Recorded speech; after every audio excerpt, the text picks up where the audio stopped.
Seja bem-vindo ao Direito 4.0. Eu sou Gustavo Miranda e neste podcast converso com as pessoas que estão transformando o direito por meio da inovação, criatividade e tecnologia. Neste episódio eu converso com Lorena Lage.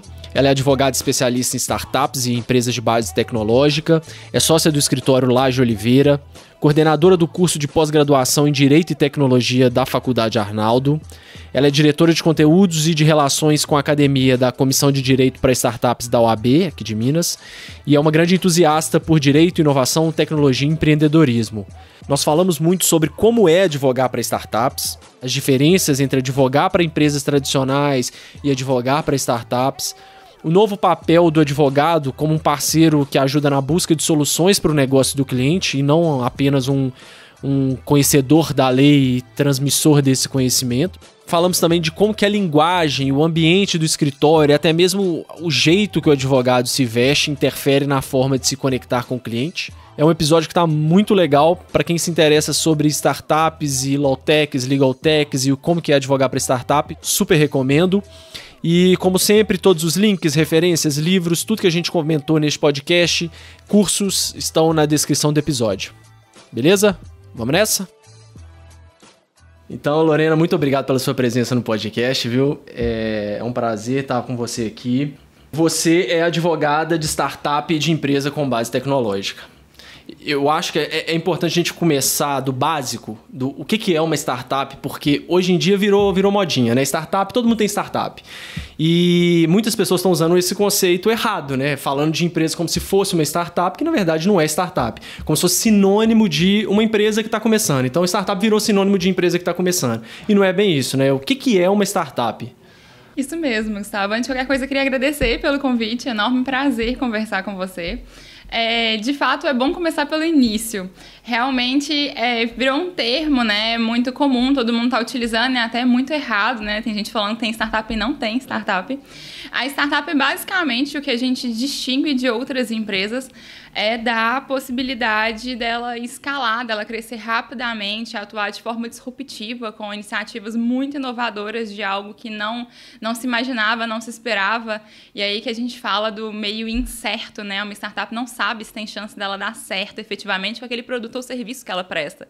É muito comum, inclusive, ela pivotar, que significa alterar o que ela estava planejando inicialmente ali. Então, ela altera praticamente tudo que ela se propunha pensando no que ela quer resolver, na dor do mercado que ela diagnosticou.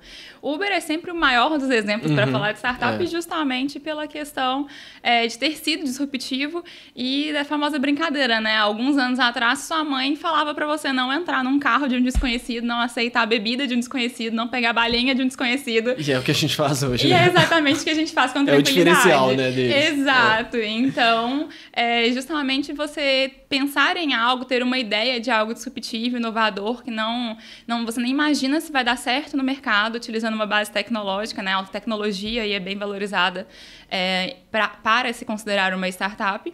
E, claro, começando com recurso enxuto, né? Então, a startup também tem essa previsão, esse conceito aí, bem dado pelo Eric Ries no modelo Lean Startup, Startup enxuta, que é ter o recurso enxuto. Então, você começa ali com nada e tem a possibilidade de ter algo muito valioso. Uhum.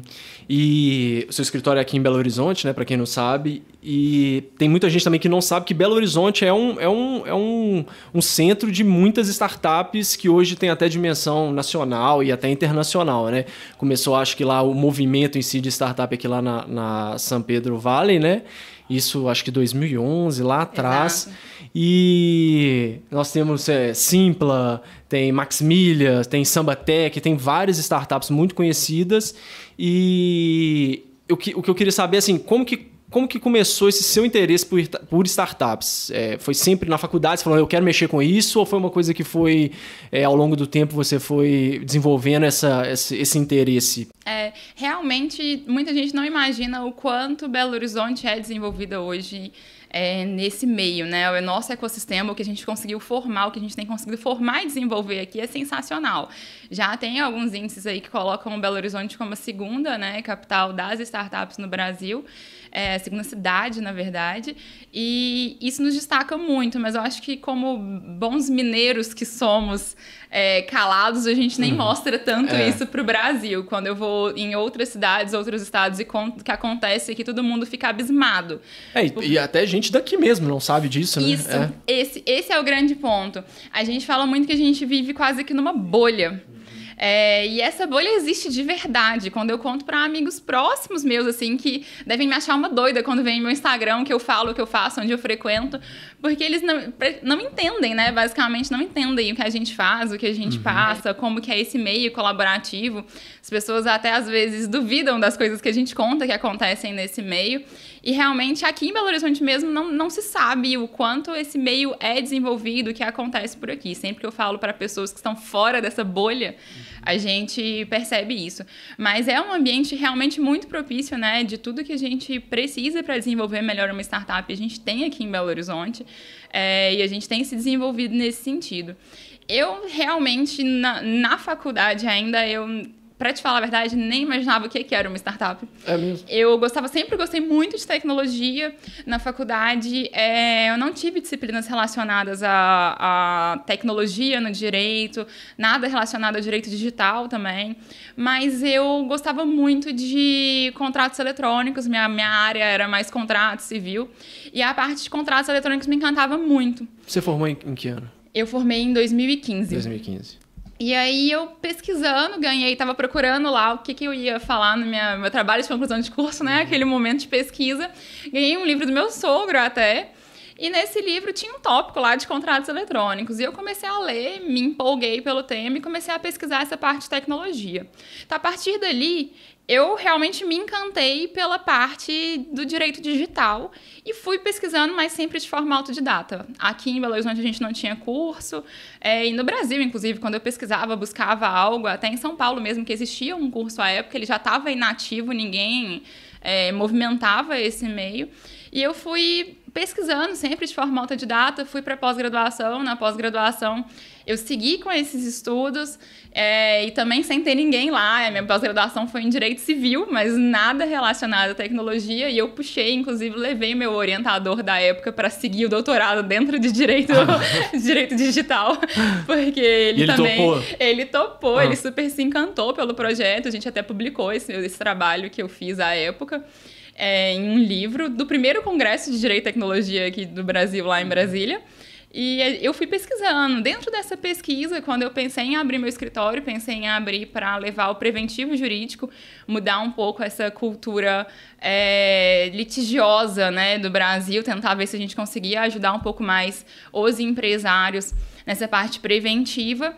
Começaram a aparecer startups justamente porque estavam buscando pessoas que entendessem dessa área. E é o que eu mais falo, e isso ainda acontece ainda hoje, que faltam pessoas especializadas nessa área, né? Tem muita gente falando em se especializar, mas poucos realmente se especializando e fazendo ainda hoje. E nessa época que você falou, né, que você formou, era muito disso, né? As poucas coisas que tinha, pelo menos na minha percepção, era direito digital, só direito e tecnologia, uma coisa muito, muito ampla, muito genérica, que hoje a gente viu que em pouquíssimo tempo, igual você falou, 2015 para 2019, em 4 anos, já teve uma reviravolta muito grande, muita coisa, são tantos ramos, você pode falar de contratos inteligentes, de criptomoeda, de startup, tem milhares de coisas que em 4 anos parece que, né, criou isso aí, né? Se transformou muito, se desenvolveu muito, e isso é muito importante pra gente, né? Esses movimentos agora vão facilitando, inclusive, até o meu próprio trabalho. Eu não sou uma doida sozinha mais no mercado. E foi nesse cenário, assim, eu vivi muito intensamente esse cenário de mudança aqui, né?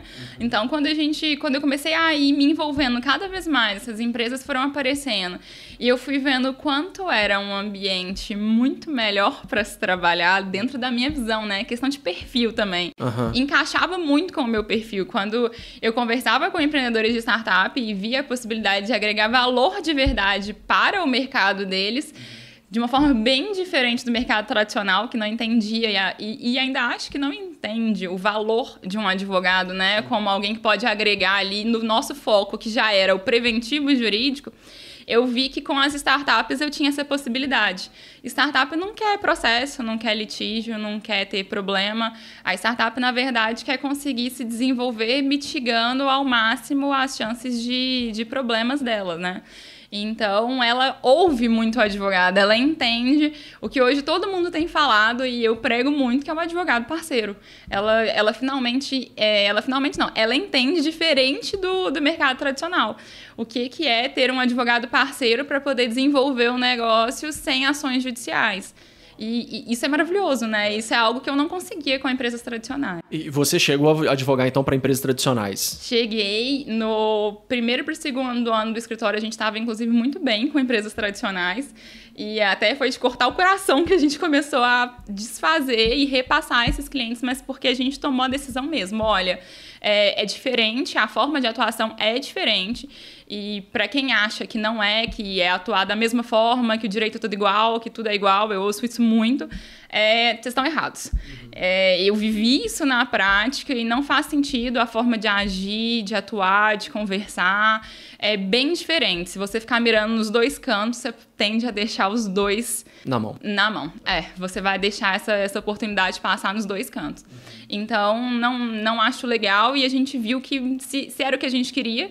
E a gente fala muito hoje, né? Todo mundo hoje já entendeu que mesmo no mundo capitalista a gente não busca só o capital mais. A gente busca qualidade de vida, saúde mental, inclusive.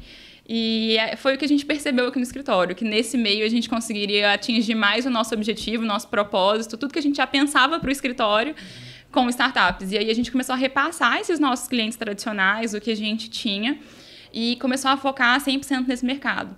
A gente pivotou aqui também no nosso modelo de negócios em formato de atender essas startups, até a gente acertar como realmente a gente podia atendê-las, porque a gente fala de recurso enxuto, a gente fala de um mercado incerto, e a gente foi aprendendo muito nesse meio, né?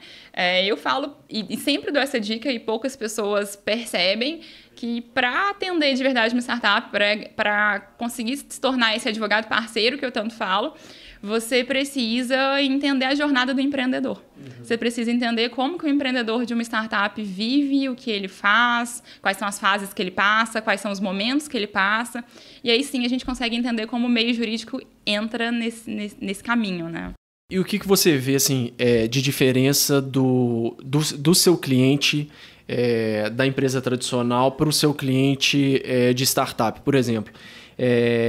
Hoje você tem um cliente muito mais preparado, com muito mais acesso à informação e as pessoas não chegam mais como há 4, 5 anos atrás, procuram um advogado do zero, sem saber de nada e querendo solução, você é o cara que vai salvar minha vida. Geralmente, pelo menos a percepção que eu tenho, não sei se você vai concordar comigo, essas pessoas elas já chegam assim, o meu problema é esse, já tem uma noção prévia do que eles estão querendo, até às vezes chegam até com solução para o advogado, como se fosse só para o advogado validar, né? Exato. Isso acontece também, é uma coisa que você percebe? Ou... Acontece sim, eu vejo isso muito, e é por isso que a gente fala que o advogado, é o que mais se fala hoje, né? O advogado tem que sair da caixa.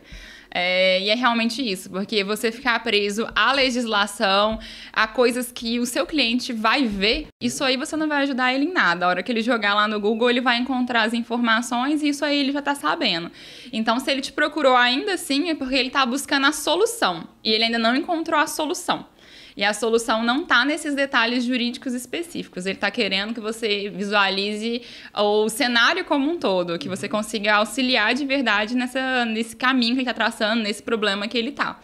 E o que eu vejo de diferente entre os clientes mais tradicionais, empresas mais tradicionais e startups, é justamente a abertura para essa solução.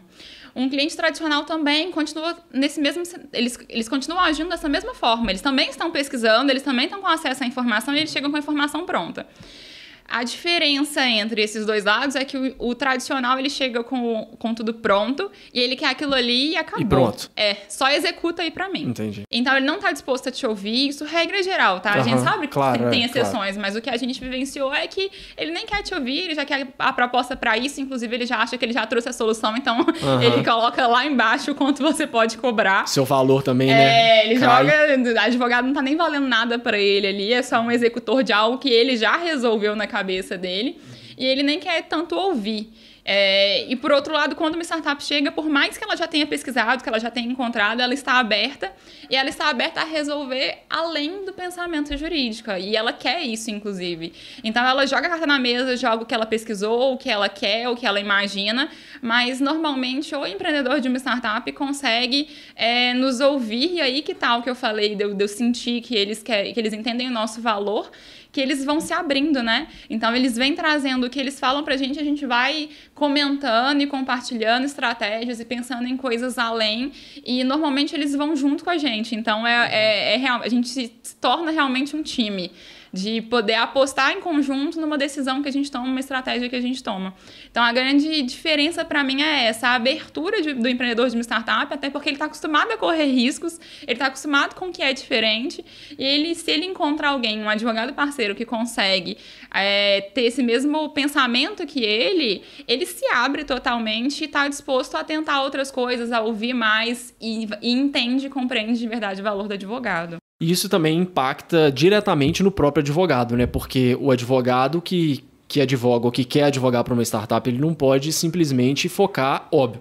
O jurídico, você tem que saber, a questão jurídica tem que estar em dia também, mas você não pode ficar só no jurídico. Aqui ele fala, a legislação prevê que você tem que fazer A, B ou C, e o seu negócio não encaixa nem A, nem B, nem C, então você não pode fazer isso, né? O advogado, ele tem que ampliar horizontes, enxergar outras áreas, estudar outras áreas, e eu vejo mais como um parceiro, que você disse mesmo, para buscar soluções, né? Não é simplesmente o que o seu cliente está te trazendo para o que a lei permite, né? Exatamente. E vou te contar duas situações. Primeiro, uma prática que eu vivi, super recente aqui no escritório. Um cliente nosso estava com dificuldade de contato com uma grande empresa do mercado, que ele precisava rescindir o contrato. E o mais curioso é que ele ia rescindir o contrato para poder iniciar em uma nova empresa. Ele estava abrindo uma outra empresa, fazia parte do grupo dele. E ele estava tentando encerrar esse contrato, rescindir esse contrato, que era possível, e entrava em contato pediu através do site da empresa, entrou em contato através de e-mail nessa grande empresa, não conseguia de jeito nenhum. E eles arrumaram uma confusão, assim, de pedir carta de próprio punho do dono da empresa, que estava em outro país e teve que fazer e enviar, também não aceitaram, pediram para falar por telefone. Procedimento de uma grande empresa, assim, é uma coisa surreal.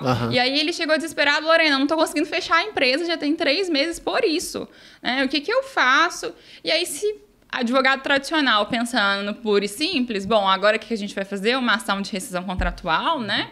Ou uma notificação extrajudicial, iria, né, na melhor das hipóteses aí, pensaria na notificação extrajudicial seguida da ação judicial. E a gente, realmente, eu entrei no site, não tinha nada de possibilidade de contato, você não conseguia falar com essa empresa de jeito nenhum. Eu joguei no LinkedIn, procurei pessoas, fui nessa empresa, através dessa empresa, olhei os funcionários, mapeei funcionários de sucesso do cliente, funcionário do comercial da empresa deles, mandei mensagem para 2 que eu achei que eram relevantes, os 2 responderam, o diretor comercial respondeu, rescindiu o contrato, resolveu tudo para mim, para essa empresa, em 2 dias. Uma coisa que numa ação judicial ou numa notificação extrajudicial demoraria meses ou até anos. Eu aposto em anos. Anos, exatamente. E meu cliente ficou extremamente satisfeito. Ter uma solução dessa em 2 dias, para ele, foi assim, ela, na verdade, a cliente que estava em contato comigo, ela não acreditava, sabe? Ela falou: Lorena, como assim? Eu já recebi e-mail aqui, o que você fez, né? Qual que foi o milagre? Aí eu falei: não, entrei em contato aqui, consegui, etc. E ela ficou super feliz com a atuação. E isso é uma forma de solução, né? E é uma solução jurídica. A gente está evitando um grande problema jurídico aí, um grande percalço no caminho do cliente, está economizando para o cliente, inclusive. E a satisfação dele tá lá no teto agora, né? Exatamente. E ele tava 3 meses já tentando cancelar. Eles, inclusive, cancelaram as notas que tinham sido emitidas, os boletos tinham sido emitidos de 3 meses. Não, o cliente economizou mais do que tava imaginando. E a outra situação que é até chata de contar foi uma CEO de uma startup aqui de Belo Horizonte que me procurou via LinkedIn também, a força do LinkedIn, e falou: Lorena, eu tô procurando alguém para assumir aqui como head jurídico da minha startup, eu tô precisando estruturar esse nosso departamento aqui, a startup dele está muito grande. E eu não tô encontrando ninguém, me indicaram o seu perfil, queria saber do seu interesse. Aí eu expliquei para ela que hoje eu tô no escritório, não tinha interesse, mas que eu ia ajudá-la a encontrar alguém, né?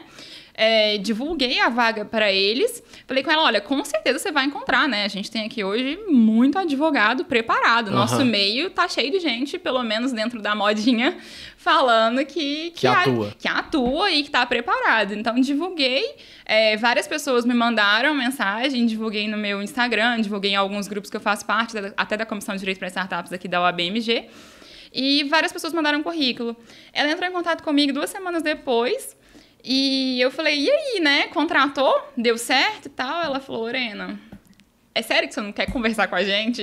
Eu falei, por quê? Não é possível, né? Deu, né? Ela falou, não.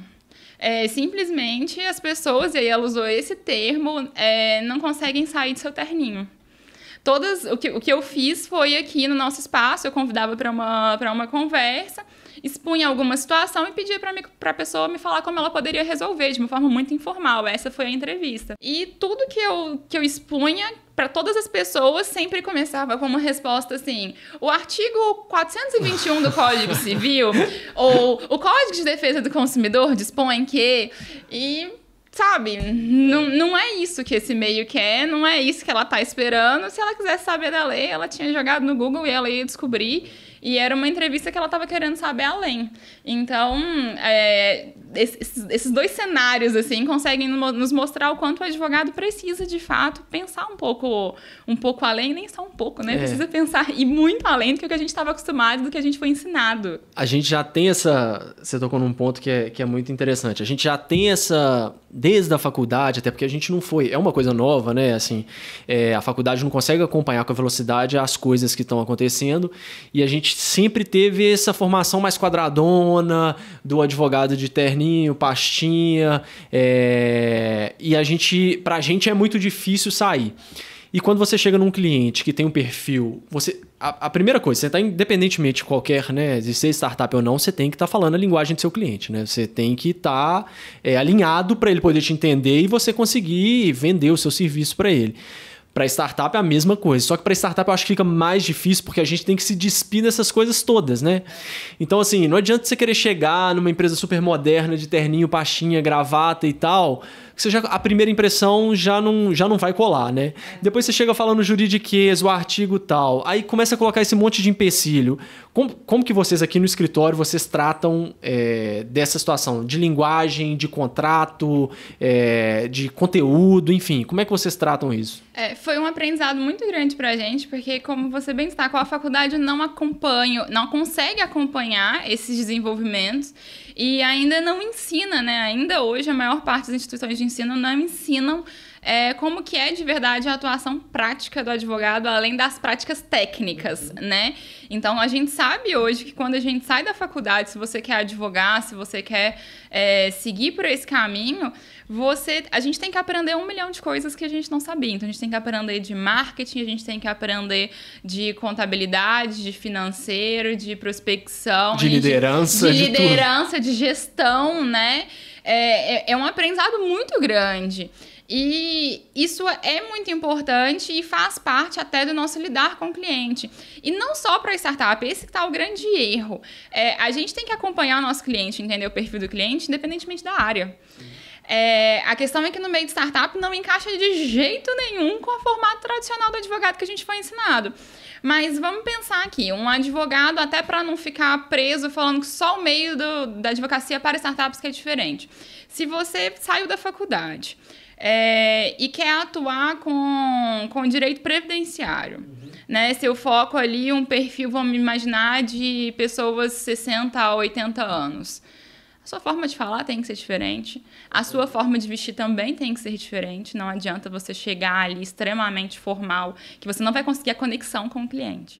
Então, isso é para todas as áreas, né? Depende de onde você vai atuar, você precisa se adequar pelo seu cliente.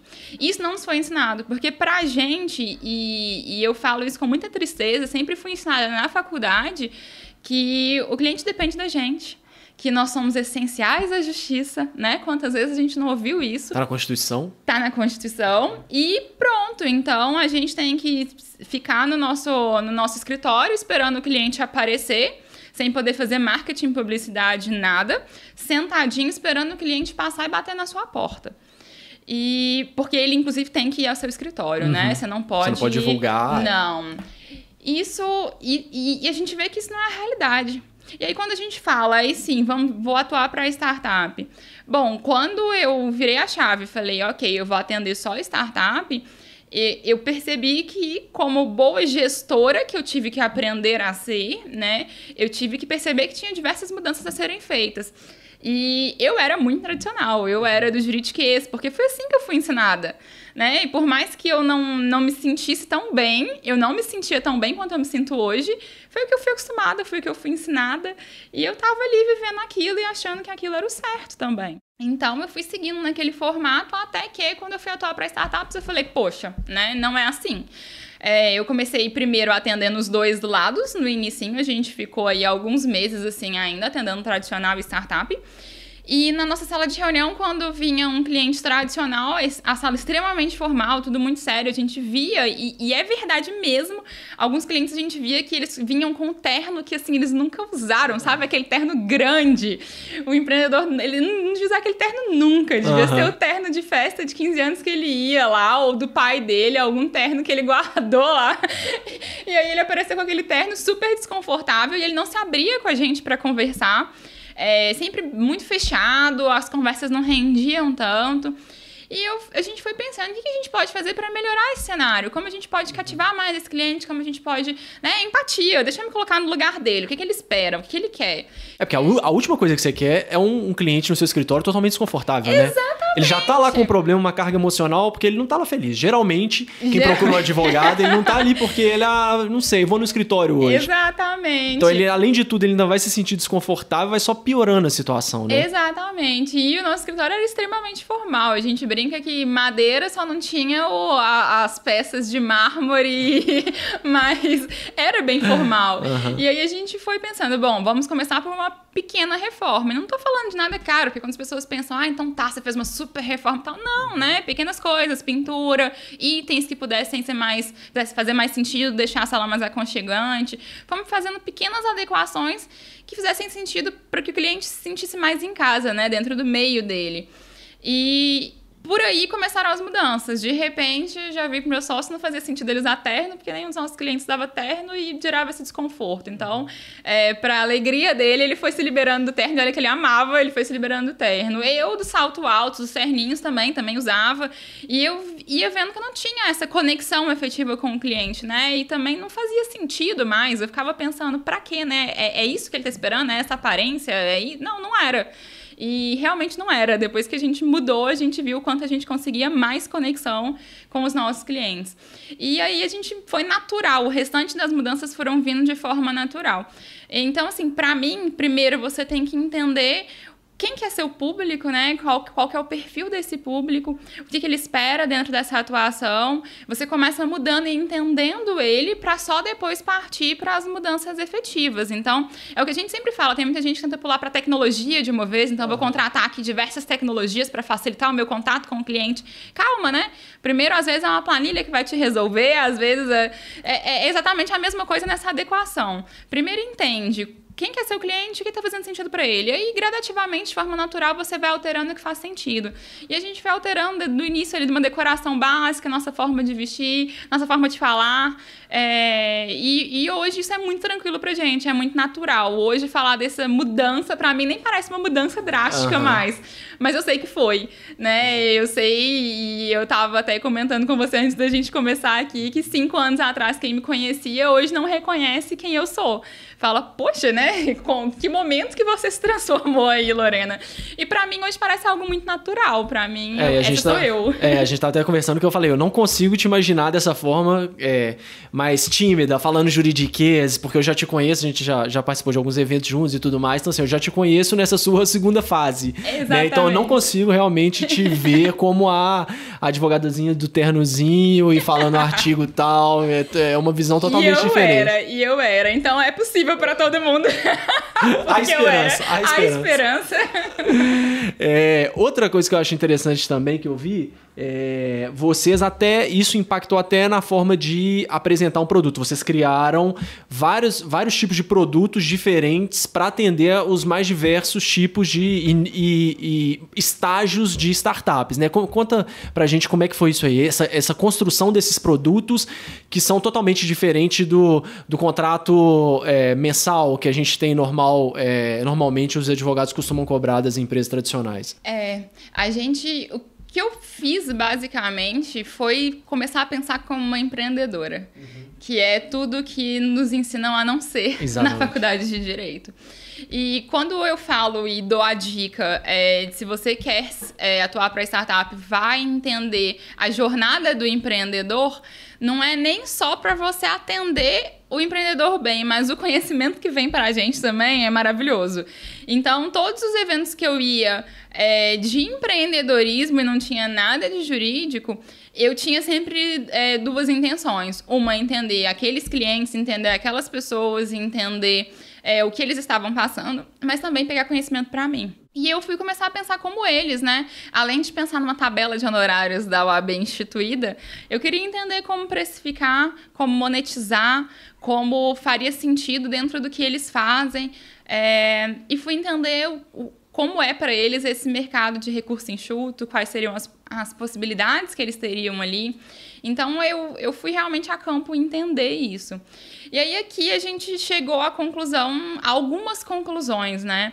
Primeiro, aquele modelo de assessoria jurídica tradicional de valor fixo, independentemente de utilização... Não cola. Não cola. É extremamente falido.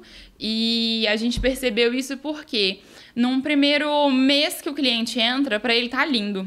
Porque o valor pode até ser justo pela quantidade de entregas que a gente vai ter. No começo o volume de serviço é sempre maior. É sempre maior. Então, uma startup, ela chega com a organização da casa, né? Eu falo que a casa tá um pouquinho desarmada, normalmente coisa. Um pouquinho muito. Mas parece que passou um furacão, Catrina. Mas o trabalho é grande, então o cliente fica satisfeito. Então, primeiro, segundo mês e dependendo da startup, até o terceiro mês tá satisfeito porque ela tá vendo a quantidade de trabalho. Mas quando vai chegando ali do quarto mês em diante, que as situações são mais pontuais, e aí sim o advogado passa a sorrir, porque finalmente ele tem menos trabalho e vai ser a hora dele colher os frutos, e nada mais justo, porque trabalhou muito no início, mas isso gerava uma insatisfação enorme para o empreendedor de uma startup.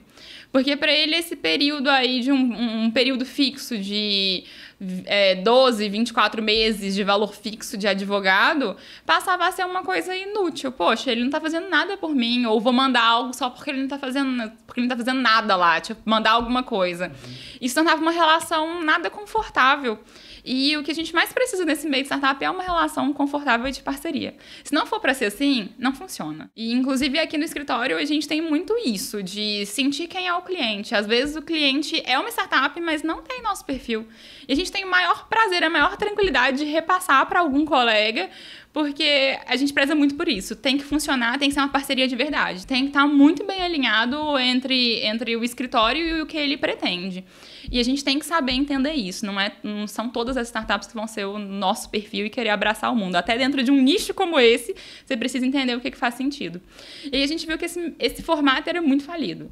A gente tentou um outro formato que muita gente ainda tenta hoje, de pontos, créditos. E pra gente aquilo lá também foi muito falido, porque não é legal para o empreendedor. A gente percebeu que o empreendedor, o escritório continuava um ganho maior para o escritório. E a relação com a startup tem que ser balanceada, ele tem que sentir a parceria de verdade. Porque chega um momento que você já tem a base jurídica construída daquele cliente, você já entende aquele cliente, você continua cobrando aquele mesmo valor fixo, e mesmo se não for em pontos, né, aquele valor fixo por serviço também é algo que a gente viu que não fazia sentido. Então a gente passou para um novo formato que já está aqui no escritório há 3 anos, acho que desde o primeiro cliente tem 3 para 4 anos, que a gente fez alguns pacotes de horas. Então, a gente vende pacotes de horas que eles utilizam ali e fica justo dos dois lados, né? A gente sabe quanto a gente vai receber pelo trabalho que efetivamente a gente vai executar e ele sabe quanto ele vai pagar e quanto ele escolheu, e isso faz muito sentido dentro do perfil deles. A gente criou alguns pacotes de acordo com o momento da startup. Então, a gente já direciona, olha, esse momento que você está, essas necessidades que você tem, o plano tal é melhor para você, ou o plano tal. Mas a gente também tem formato de consultoria jurídica pontual, então acontece muito nesse meio de startup de precisar de uma demanda muito específica, pontual. Olha, né, não dá para ter assessoria jurídica agora, eu queria, mas agora eu preciso só do desenvolvimento dos contratos eletrônicos na minha plataforma. Então, isso também funciona. E a mentoria / consultoria, né? Porque a gente fala, para quem não sabe, nesse meio é muito comum a mentoria, mas a mentoria, o termo, né, a criação da mentoria por si só pressupõe algo gratuito, algo feito com uma forma de give back para esse meio, de devolver conhecimento e de auxiliar para esse meio crescer. Então, a mentoria por si só é gratuita, mas a gente tem um formato de consultoria, estilo que a gente entrega muito mais, né, trabalho técnico, jurídico, e que a gente consegue auxiliar as startups também.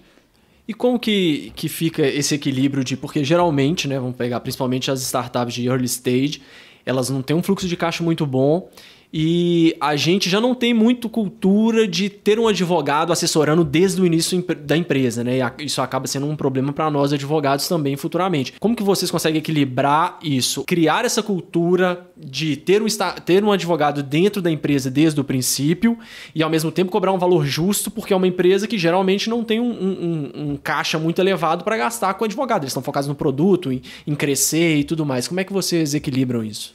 A gente tem várias coisas aqui, porque isso é um pensamento constante, a gente segue aprendendo com o meio.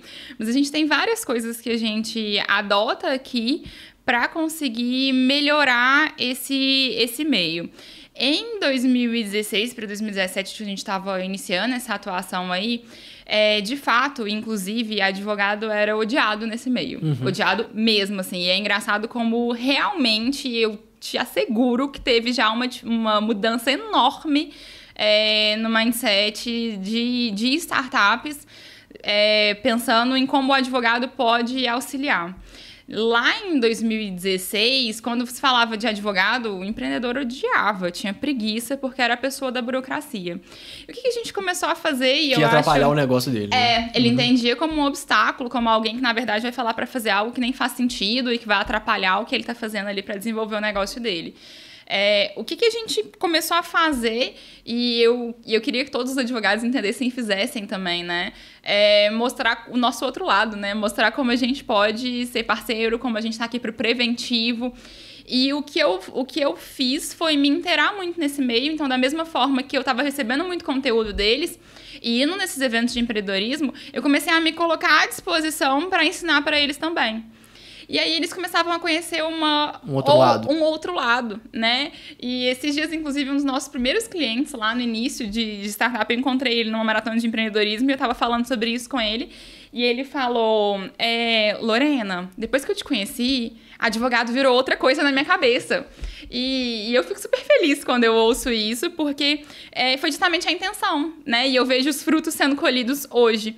O que eu comecei a mostrar é que o advogado pode, na verdade, falar a mesma língua do empreendedor, pode ensinar. Pode somar, né, pro negócio dele. Pode somar, porque a gente tinha muito aquilo assim, olha, eu não te conto nada, não posso te falar nada, só com uma consultoria lá no meu escritório, paga e pronto.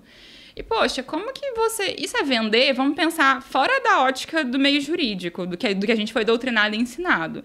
Isso é captar cliente? Isso não é captar cliente. Isso é falar sobre o seu trabalho, ensinar e entregar um pouco de valor para poder prospectar esse cliente? Isso não é. A gente simplesmente estava dando um tiro no nosso pé, assim. Tipo. E eu vejo que isso acontecia, isso refletia neles também, porque eu já tive experiência de chegar, você vai atender alguém de startup, isso, né, há mais tempo, você vai atender e fala assim, tudo bem, eu vim aqui, né, para me consultar, ter alguma dúvida jurídica, mas eu preciso que você assine esse contrato de confidencialidade aqui. Então, assim, era uma coisa que acabava refletindo nas duas pontas, né, tanto eles com a gente e a gente com eles, né. Isso é péssimo. Não tinha confiança aliança, não tinha parceria, não tinha essa sinergia entre, sabe? Era como se realmente, assim, o mundo jurídico fica lá fora e deixa o que tá acontecendo aqui dentro. Se der problema, eu te procuro aí. Isso. O que é péssimo pro meio. E eu percebi também lá nesse momento aí mais atrás, e aí a gente tá falando com base na São Pedro Valley, mas é engraçado que quando eu converso com outros ecossistemas, eles também passam por fases similares. De que o advogado não era necessário, que inclusive os empreendedores falavam que não era necessário, né? Então os empreendedores que estavam dando certo falavam, não contrata advogado não precisa, né? Teve empreendedor falando recentemente que advogado é firula, você não precisa contratar e etc. Então a gente ouvir essas coisas realmente dá uma certa tristeza. Mas por outro lado, é bem assim, engraçado como o mundo dá voltas, a vida é traiçoeira, e esses mesmos empreendedores vão lá e de repente quebram a cara e passam a falar pro mundo, pro ecossistema que, olha, procura advogado, é melhor você se precaver, é melhor você se prevenir. Exatamente. E isso começou a acontecer aqui, porque os primeiros que falavam para não contratar começaram a falar, olha, né, deu errado aqui, contrata aí. E esse cenário começou a mudar e foi bem em conjunto com o momento que eu e outros advogados aqui no ecossistema começamos a ir nesses eventos, começamos a participar de forma mais ativa e menos tradicional, né, para não nos denegrir, mas de uma forma menos doutrinada aí que nos foi ensinada, a gente começou a mostrar esse outro nosso lado, né? Como a gente pode ser mais aberto e ajudar. Então, essa conscientização do meio tem sido um trabalho contínuo de realmente mostrar como a gente pode ser, como a gente pode agregar valor, como a gente pode ser útil para eles. E é muito, muito, muito legal isso. Quando eu vejo clientes nossos lá do início, e esse mesmo que eu encontrei na Maratona de Empreendedorismo, que falou isso pra mim da mudança do pensamento dele sobre advogado, ele também comentou comigo que um programa que ele estava passando aqui em Belo Horizonte, um programa de pré-aceleração que estava tendo, ele e uma outra startup, né, as duas cresceram muito. E ele estava comentando comigo que a outra startup que foi junto com ele, tá voando também, tá cheia de processo judicial. Não teve advogado auxiliando e não tem ainda hoje, né? Contrata pontualmente para apagar fogo. E ele tá com a gente desde o início, não tem uma ação judicial. E aí é engraçado, porque as pessoas falam assim, mas será que valoriza? Valoriza, porque aí ele contou isso com orgulho, sabe? Com muito orgulho, assim, de, a gente não tem nada, né, Lorene? Eu falei, não, tá vendo? E é o que você disse, aí a partir do momento que um empreendedor tem essa experiência, ele vai com certeza replicar e aí a gente vai conseguir mudar essa mentalidade do meio como um todo, né? Agora eu vou falar um pouco de tecnologia, você tinha até falado no começo da nossa conversa, porque os advogados estão também, principalmente quem quer atuar nessa área de atuar com startups, fica muito focado na tecnologia, eu preciso do aplicativo mais recente, eu preciso disso, daquilo. Como que você enxerga isso? Primeiro a gente deve arrumar a casa e depois realmente sentir a necessidade, ou a demanda desses empreendedores já não, eu preciso do escritório super tecnológico? Como é que tem funcionado isso para você? Olha, eu vou te falar que isso não faz diferença nenhuma para o cliente na ponta. Se você está atendendo ele bem e se no seu formato você consegue atender com qualidade, dar feedback, cumprir prazos do que você combina, e prazo, inclusive, é o que os nossos clientes, quem vem para o nosso escritório fala que é o super diferencial, que não aguentava mais escritório de advocacia que enviava um contrato e o escritório devolvia 2 meses depois, quando ele nem lembrava mais o que era, né? 2 meses para uma startup é 1 ano, vida, 2 né, anos. E quando vem para cá e vem, poxa, mas realmente vocês enviaram rápido, como vocês prometeram, né? Vocês enviaram no prazo. A gente tem que entender que para contrato, que para demanda de startup, o prazo é tão sério como um prazo judicial, que foi o único que a gente aprendeu que é sério, né? Exatamente. E essa palavra é muito importante. Então, minha opinião é que isso aí não faz nem diferença para o cliente. Mas, ao longo do seu desenvolvimento, então você começou o escritório, isso não está fazendo diferença. Mas começaram a entrar mais clientes, então você precisa gerir melhor esse escritório, uma planilha de Excel ali não está dando conta mais de acompanhar, então, poxa, está na hora de você ter um software de gestão do seu departamento, do seu escritório. Então, contrata, pesquisa um melhor software para você. E, cuidado, você não precisa contratar o maior software do mercado, é o que atende às suas necessidades. E o cliente não está nem aí para isso. Você atende às suas necessidades, se você está conseguindo gerir legal, está entregando a fatura para ele, está cobrando, está tudo certo, ok, está funcionando para você, lindo. E você começou a desenvolver um pouco mais e está vendo que você precisa agora O seu cliente está cobrando ali que você tenha assinatura eletrônica, você quer facilitar, você está tendo clientes fora da sua localidade ali, né? Você está atendendo já mais à distância. Então, poxa, procura uma plataforma de assinatura eletrônica. O ideal, para mim, a questão tem que fluir de uma forma mais natural. Não acho que assim, se você puder fazer isso, contratar tudo, ok, mas às vezes você vai até se perder. Você vai contratar o que nem faz sentido pro seu desenvolvimento. Uhum. Mas a minha opinião é que você tem que deixar a coisa fluir, as necessidades irem aparecendo e você ir resolvendo de acordo com o que vai aparecendo. Eu gosto muito de tecnologia, eu adoto diversas formas e plataformas aqui, mas sempre de acordo com a nossa necessidade mesmo, assim, não adoto por adotar e não acho que para o cliente isso faz diferença. O cliente está querendo saber se está dando certo para ele lá. Se você está conseguindo chegar certo para ele lá, você pode reduzir custos no início e depois ir contratando. E para falar em custo, inclusive, hoje o que a gente mais tem é plataforma também com free, com algumas funcionalidades free, então você pode começar a utilizar de imediato, né? E quando crescer, você faz upgrade, vai para as plataformas premium e etc. Então, isso é algo que a gente faz aqui, adota e funciona tranquilamente. Não acho que precisa desesperar e sair contratando tudo que existe no mercado sem nem saber se é o que você precisa, o que te atende. Eu também tenho esse mesmo pensamento, porque às vezes você vê pessoas colocando isso até como empecilho, falando, não, eu sou um escritório pequeno, não tenho condições de arcar com um software, e não é isso. O negócio é atender seu cliente da melhor forma possível, inclusive com, você disse, né, com empatia, porque às vezes as pessoas colocam a tecnologia acima da empatia e como se isso fosse resolver todos os problemas, e não vai resolver, né? A gente sabe que não vai resolver. Como que você enxerga o papel dos dados no futuro da advocacia? Aproveitando que a gente está falando de tecnologia, porque as startups, geralmente, as demandas são mais de consultivo, né? Não tem tanto contencioso, pelo menos as que estão mais no começo e tudo mais. A sua atuação, a maioria das vezes, é na advocacia consultiva também? Sim. Acho que hoje 98% do nosso trabalho é advocacia consultiva. Eu tenho 3 processos judiciais ativos aqui hoje. E até as maiores, né? As startups hoje definitivamente não querem contencioso, não querem litígio e querem resolver da melhor forma possível e o quanto antes. E como que você consegue aplicar de uma forma mais empírica dados para poder convencer seus clientes de tomar determinada posição relativa a um contrato, a uma aquisição, a um investimento? Como é que você tem lidado com isso, a questão dos dados? Isso é algo que eu fazia de uma forma muito natural desde o início, porque eu sempre já tinha esse pensamento contra litígio.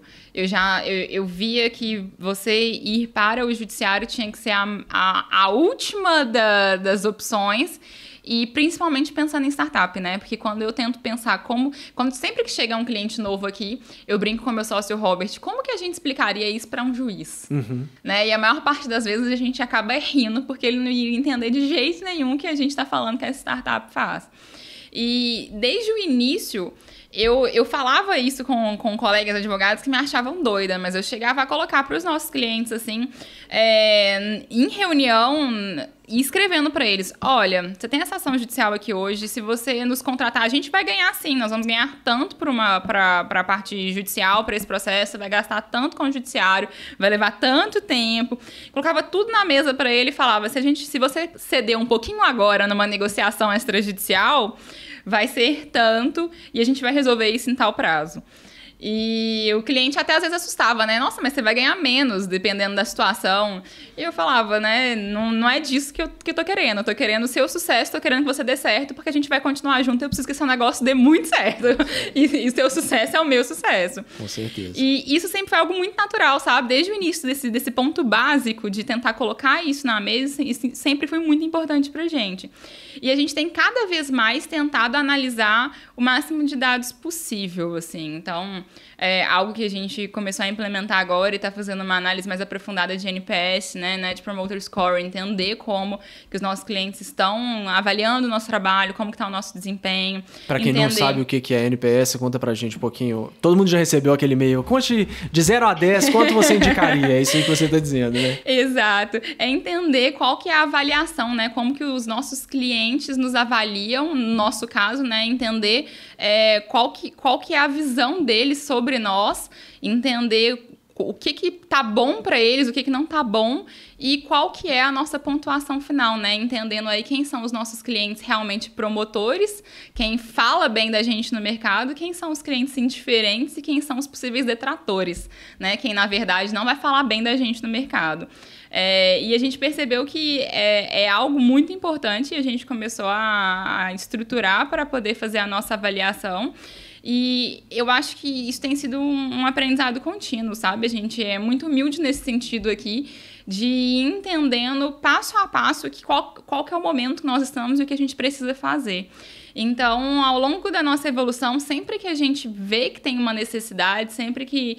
Eu brinco que acendem alguns alertas, né? Então, acende algum alerta, eu penso, bom, vamos avaliar aqui agora. E esse é o aprendizado de gestão que a gente estava falando agora mesmo, né? Coisas que não nos ensinaram e que a gente começa a entender agora. Então, de tudo, a gente tem que começar a avaliar, a gente tem que parar com esse achismo, e no meio jurídico a gente sempre foi muito ensinado e direcionado mais para esse achismo, então a gente busca muito isso. Para o judiciário, eu sei que a gente hoje já está bem mais evoluído quando a gente fala de jurimetria, quando a gente fala da análise estatística dos dados no meio contencioso, a gente já tem um direcionamento muito maior. Entender o pensamento de algumas turmas, de alguns juízes, está muito mais fácil hoje em dia, mas a gente quase não tem essa necessidade aqui pela baixa quantidade de ações, que eu espero que chegue a zero. Mas... É o sonho. Parece até contraditório, mas é o sonho de todo advogado, né? De startup é zero ações. É o sonho. Cada vez que termina uma ação, a gente sai e vai comemorar. De juizado especial, então, quando a gente teve a última, a gente comemorou muito, porque é um lugar sem leis. Exatamente. Eu também não... Quando entra no juizado especial, aí não há jurimetria que te salve, não tem jeito. E não adianta. Então, é algo que a gente vem sempre pensando e tentando aprender mais, porque foi algo que pra gente, a gente sabe, né, ainda hoje em faculdades não se fala, e quando eu falo dando alguma palestra, alguma coisa, eu vejo algumas carinhas pensando que eu sou doida, né? Então, mas a gente tem evoluído e pensado nisso muito por aqui. Não, muito bom. Lorena, então, pra gente chegando aqui no final desse episódio, para quem que tá querendo começar a advogar para startup, você tem alguma coisa que você recomenda? Algum livro, alguma palestra? Eu sei até que tem a pós-graduação em Direito e Tecnologia da Arnaldo aqui, que é inovadora, se puder até falar pra gente também, que foi pioneira no mercado. O que você indicaria? Olha, para mim, primeiro passo, e eu digo e repito, vai entender a jornada do empreendedor, né? Entenda a jornada do empreendedor, o que ele passa, o que ele precisa, quais são as necessidades e como. Indo aos eventos, indo aonde eles estão. Os ambientes normalmente são colaborativos. Aqui em Belo Horizonte, na maior parte das cidades do Brasil e do mundo, a gente tem diversos espaços que possibilitam essa interação. A maior parte dos eventos são gratuitos. Então, para quem fala, não tem dinheiro, né? Na maior parte dos eventos são gratuitos. Acho que 90% dos eventos são gratuitos. Você pode ir, disponibiliza um tempo para isso, para poder ir entender, conversar, entender mesmo esse meio, os empreendedores. A maior parte dos advogados tem muito preconceito sobre esses empreendedores, e de preconceito mesmo, né? Conceitos formados de achar alguma coisa.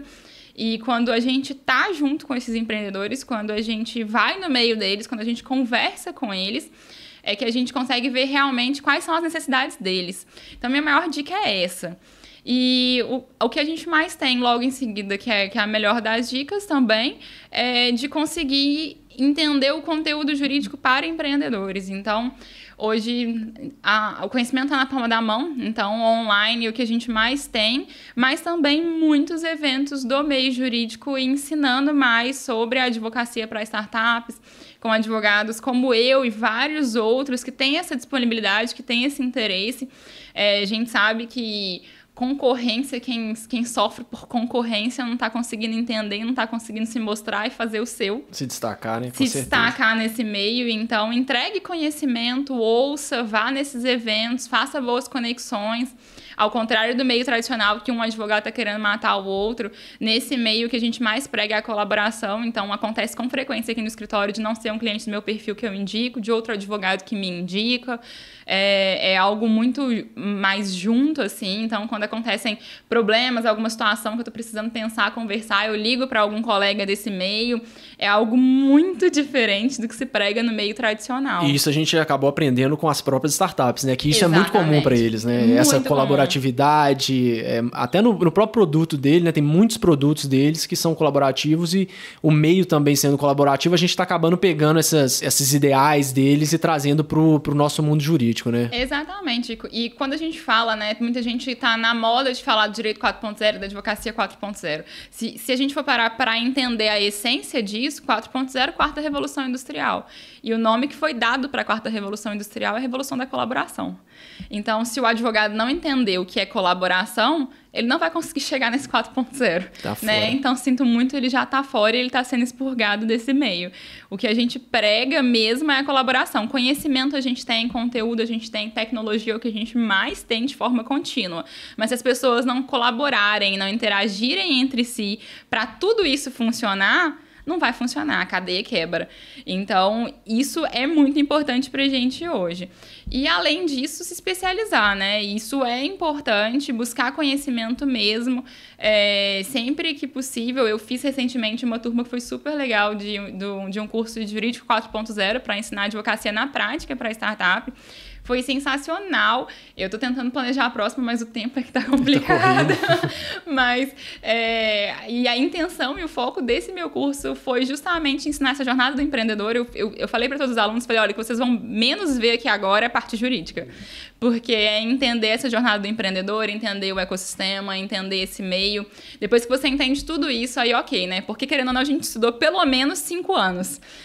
Alguma coisa você tem que saber, pelo menos 5 anos você estudou no meio jurídico. Então, não é isso exatamente que você precisa aprender. Na verdade, você está precisando aprender outras coisas. Só que no meio jurídico a gente não aprendeu nada relacionado à tecnologia digital. Se aprendeu foi um semestre, e são raras as faculdades que tem, né? Eu até auxiliei algumas faculdades a incluírem agora, né? Estão incluindo essa disciplina nos cursos, e é um movimento muito necessário. Empreendedorismo e direito digital, direito e tecnologia precisam constar nos conteúdos programáticos das faculdades. E a Faculdade Arnaldo aqui abriu as portas, a gente teve a possibilidade de levar, eu estruturei esse curso que eu falo com muito orgulho, que é o curso dos meus sonhos. Eu sou autodidata nessa área, eu fiz minha pós-graduação, meu mestrado, sempre com professores achando que eu era louca por estar levando sempre para a área da tecnologia. Todas as disciplinas, tudo que eu ia fazer, eu lembro que os professores sempre falavam, de onde você tirou isso, né? Por que você tá falando disso? Teve uma professora no mestrado que falou que eu não tirei total no trabalho só porque eu fui para uma área que não fazia muito sentido. Era direito de família e sucessões, e aí eu fui falar do direito de personalidade dentro do ambiente digital. Eu sempre caminhou. Eu sempre desviava. E sendo autodidata, então eu fui pesquisando muito, principalmente direito norte-americano, fui pesquisando e a internet nasceu lá, as startups, Vale do Silício é mais desenvolvido, então é o que faz mais sentido, né, a gente buscar conhecimento lá. Daí eu desenvolvi esse conteúdo de um curso que era o curso dos meus sonhos. Que você queria ter tido quando você estudou. Eu queria ter tido, e quando eu me reúno com a equipe de professores hoje, eu falo, gente, eu ainda quero cursar, deixa eu sentar do outro lado, tenho muito orgulho. Eu tinha levado para algumas outras faculdades e não acreditavam, falavam, não, isso aí não é necessário no mercado, ninguém precisa disso. E eu pensando, gente, vocês estão doidos, né? Até que a Faculdade de Arnaldo, com muito carinho, abriu as portas, falaram, olha, a gente vai acreditar em você, né? Se você tá falando, vamos abrir. E a gente abriu a primeira turma, acabaram as vagas, a primeira turma apelidou esse curso como a melhor pós do mundo. Então, toda vez que eu leio isso, eu vejo, eu fico extremamente contente de ver que realmente tá dando certo, e vejo os alunos hoje voando, porque falta, né, profissional preparado no mercado para essa área. Eu vejo diversas vagas abertas aí meses, e com a pós-graduação hoje esses alunos estão entrando nessas vagas, estão voando longe, dando palestra, curso, e isso me traz enorme orgulho. Agora a gente está indo para a terceira turma dessa pós, então muito fica bom. O convite, e eu espero que a gente siga evoluindo, e é uma pós que consegue trazer algo que a gente teve de déficit na graduação. E quando eu dou palestra hoje, converso com alunos de graduação, dou aula, Eu falo com eles que eles precisam já começar a pesquisar isso lá, porque eles não podem mais sair com esse déficit. Por mais que a faculdade não tenha o conteúdo, eles precisam buscar de alguma forma. E agora já tá bem mais fácil de ter acesso, Agora né? tá bem mais fácil. E tem agora desculpa. a gente vive numa bolha. Uhum. E então, quando esses alunos me perguntam, eles falam, porque eu nunca vi nada. E eu falo, não, calma, né? Começa a buscar, que assim que você começar a buscar, você vai ver que vai mais aparecer é isso. Eu hoje, por exemplo, nem consigo acompanhar mais todos os eventos que eu fico sabendo relacionados a direito e tecnologia, relacionados a direito para startup, de empreendedorismo, do meio de startup. No início eu acompanhava todos que eu ia vendo, agora não nem cabe na agenda mais. Então é o que a gente mais tem e o que a gente precisa buscar agora. Buscando isso e estando inteirado no meio, aí é trabalhar num formato que faça sentido para esse meio, que tem espaço. Hoje continua tendo espaço. Quem me pergunta, eu ainda asseguro que tem espaço e faltam profissionais, né? E espero que a gente tenha mais profissionais e que a gente consiga continuar crescendo nessa rede colaborativa e aumentando essa bolha, né? Até ela deixar de existir. Deixar de ser a bolha. Exatamente. E para quem quiser te encontrar na internet, Instagram, LinkedIn, como é que te acha? O meu Instagram é Lorena MC Lage. Eu dou muitas dicas por lá também. Eu via muitas pessoas perguntando sempre as mesmas coisas e eu queria responder, queria ajudar, até que mesmo sendo tímida para esse ambiente ainda, eu comecei a ajudar o máximo que eu pudesse para poder ir entregando essas dicas, ensinando um pouco mais. Inclusive, parabéns pela iniciativa do podcast, porque muita gente me pergunta e a gente não tem quase nada hoje, né? E querem ouvir, querem se inteirar, querem saber mais. LinkedIn também, Lorena Muniz e Castro Lage, ou Lorena Lage vai achar. Facebook também. Se quiser saber mais, ter mais conteúdo sobre essa área, a gente tem um informativo no site do escritório, que é lageoliveira.adv.br. Lá a gente tem informativo jurídico com muito conteúdo para startups, mas que dá para o advogado entender também e pegar alguns caminhos ali do que pode ser feito. E também tem o meu e-mail, que é lorena@lageoliveira.adv.br. Tá ótimo. Lorena, mais uma vez, muito obrigado por ter participado no podcast e até o próximo episódio, pessoal.